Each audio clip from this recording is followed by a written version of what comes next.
Ndakuramukije amahoro y'Imana. Ndaguhaye ikaze mu kiganiro ijambo rizima.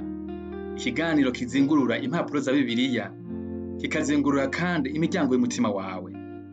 Witegure guhura n'ukuri kw'ijambo ry'Imana, aho ijambo ryose risomwa rimeze nko guhabwa impwemu zituma ugira ubuzima. Umwe yavuze ati, uko wuguruye Bibiliya wisoma, ni nk'akanwa k'Imana kaba kuguruye ngo Imana ivuge. Imana niguhezagire uko wumviriza ijambo ryayo. Intangamarara y'ikete rya Yuda. Umwanditsi wa rino kete yiyita Yuda, umukozi wa Yesu Kristo n'umuvukanyi wa Yakobo, usomye ku murongo wa mbere. Kandi muri rusangi bizwi ko Yakobo wanditse ikete ry'umusezerano rishasha ari umuvukanyi w'umwami Yesu. Yaba Yakobo yaba Yuda, nta numwe yivuga ko ubwo bucuti umwe wese muri bo ahitamwo guca bugufi akiyita umukozi wa Yesu Kristo, usomye ku murongo wa mbere. Kimwe mu biranga iri kete rya Yuda ni ubucuti rifitaniye n'ikete rya kabiri rya Petero. Kuva ku murongo wa 6 gushika ku murongo wa 13 tuhasanga ivyiyumviro n'amajambo akoreshwa mw'ikete rya kabiri rya Petero mu gice caryo ca kabiri. Intumbero y'iri kete ni ukugabisha abakristo ngo birinde abahindura ubusa ubuntu bw'Imana mu guhakana Yesu Kristo, usomye ku murongo wa 3 gushika ku murongo wa 4. Yuda yerekana urorero bw'ibihano vyo muri kahise nka Sodomu na Gomora, kugarariza kwa Kora, usomye kuva ku murongo wa 5 gushika ku murongo wa 16. Bumwe muri ubwo burorero ntibwanditswe muri Bibiliya, ariko buri mu nzandiko z'Abayuda abandikiwe iri kete bari basanzwe bazi. Yuda abandanya avuga ati, ariko mweho bakundwa, usomye ku murongo wa 17 gushika ku murongo wa 20. Inyuma yo kwerekana mu buryo buteye ubwoba ivy'imanza zo muri kahise no muri kazoza, asaba abo yandikiye kwereka urukundo abazimiye. Mugira imbabazi, uko niko avuga, kandi abivuga kabiri kose. Iri kete rirangizwa n'isengesho ryiza cane hamwe no gushima Imana. Reka dusomere hamwe rino kete maze duhezagirwe n'Imana.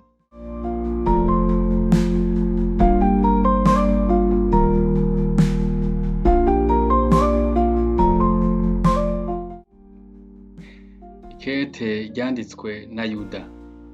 Indamukanyo. Yuda, umugurano wa Yesu Kristo kandi mwene nyina wa Yakobo, ndabandikiye abahamagawe bakundwa uko muri mu Mana Data wa twese, mukazigamirwa Yesu Kristo. Imbabazi n'amahoro n'urukundo bigwire muri mwebwe. Ivyo kwirinda abigisha b'ibinyoma. Bakundwa, hamwe nashiruka umwete wo kubandikira ivy'agakiza dusangiye, nari numvise ikingobera kubandikira ivyo kubahanura kugwanira cane ukwizera abera bahawe rimwe gusa.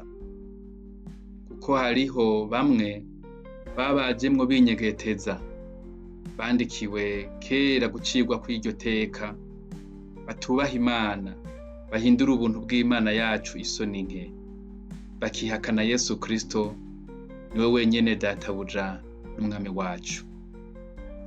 Ndagomba kubibutsa, naho byose musanzwe mubizi, yuko umwami Imana imaze gukirisha bwa bwoko kubakura mu gihugu ca Egiputa, hanyuma yahoneje abatizeye. N'abamarayika batagumye mu bukuru bwabo, ariko bataye ahantu habo, ibarindira kuzocirwa kw'iteka ryo ku munsi uhambaye, bari mu minyororo idashira no mu mwiza. Kandi n'abantu b'i Sodomu n'i Gomora bo n'ibisagara vyari bihereranye naho, kuko bitanze bakiha ubusambanyi nka ba bandi, ko imibiri itaremewe, ivyo bisagara vyashiriweho kuba akabarore, bibabazwa n'igihano c'umuriro utazima.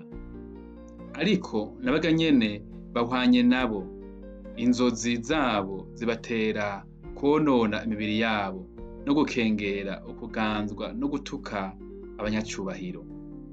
Ariko na Mikayeli, umumarayika mukuru, hamwe yatongana na wa mugwanizi aharira nawe bapfa mu muvyimba wa Mose, ntiyubahutse kumuhinyura ngo amucokore, ariko yamubwiye ati uhoraho aguhane. Ariko abo bantu batuka ivyo batazi, kandi nivyo bamenyeshwa n'akameremere kabo, nk'uko ibikoko bimeze bitagira ubwenge, navyo nyene baravyiyononesha. Bazobona ibara, kuko bajanye inzira ya Kayini, bakiroha mu buzimire bwa Baramu ku bw'amaronko, bagahonera mu mugararizo wa Kora. Abo ni ivyubirizi mw'isangira ryanyu ry'urukundo, iyo basangira namwe ivyiza. N'abungere biragira ubwabo atadusoni, n'ibicu bitagira amazi bikubebwa hose n'umuyaga, n'ibiti birumvye bitama vyapfuye kabiri vyaranduranywe n'imizi, n'imipfunda yo mu kiyaga isuriranya, babimba ifuro y'ibiteye isoni vyabo, n'inyenyeri ziyerera zibikiwe umwiza umuzitanya ibihe bidashira. Kandi Henoke niwe yagira indwi uhereye kuri Adamu, yavugishijwe n'Imana ivyabo, atewe Uhoraho yazananye n'amasinzi y'abera biwe, kugira ngo acire bose amateka, no kwemeza abatubaha Imana bose ko batsinzwe ku bikorwa vyose vyo kutubaha Imana bakoze batayubaha, n'amagambo yabo akomeye abanyabyaha batubaha Imana bavuze bayigwanya.